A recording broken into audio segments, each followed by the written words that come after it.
For everyone who's ever told me, not my church, not my pastor, this is not one single church or one single pastor. When I say Christianity taught me to accept my own abuse, I'm not talking about your pastor and your church. I'm talking about the entire culture of evangelical Christianity through books and media and podcasts and YouTube. And I found something from my past, one of my old books, something that I had read, and I'd saved a snapshot of it. You can Google this. This is called 7 Basic Needs of a Husband. A husband needs a wife who respects him as a man. How does a wife destroy her husband's manliness? These are all the ways that a wife destroys her husband.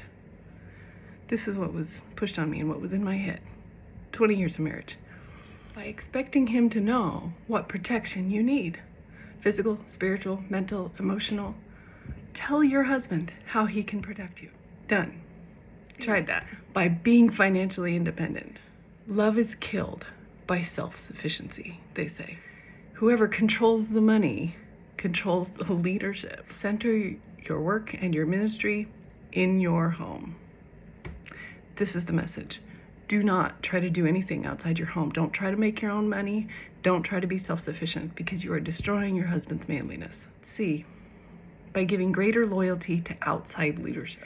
Ask your husband your spiritual questions. Yeah, tried that too. He had no answers. He didn't want to answer. So I went to pastors and church leaders and men and women, relatives and friends, because his answer was, have more sex.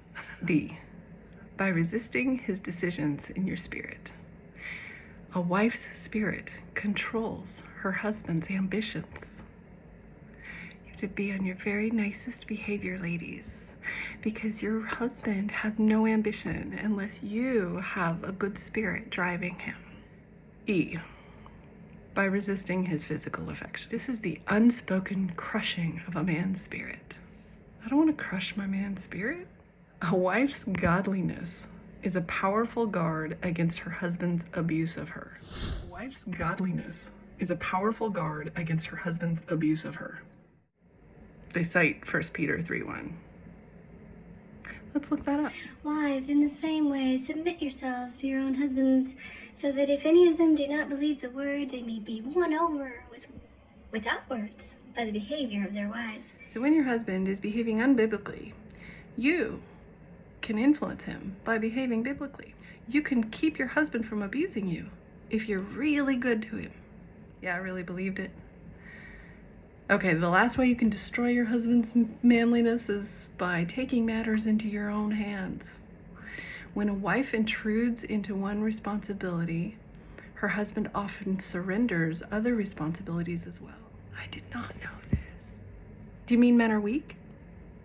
A man who doesn't, if a man is just, for a moment, he's lazy and decides not to do the dishes tonight. My doing the dishes for him is literally giving him permission to shirk his other responsibilities. That's what they're saying. But they're not talking about dishes, obviously, because that's a woman's job. We're talking about making money, paying the bills, doing all the manly things. If you try to take any of that in your own hands, you're taking that away from him, and he might just not do anything else either, because you've made him feel unmanly. A wife may avoid temporary consequences, but cause ultimate destruction. Do not become your husband's conscience. Wisely appeal wrong decisions and then give him the room to fail. That was the worst fucking thing ever. I heard that over and over again. Give him the room to fail.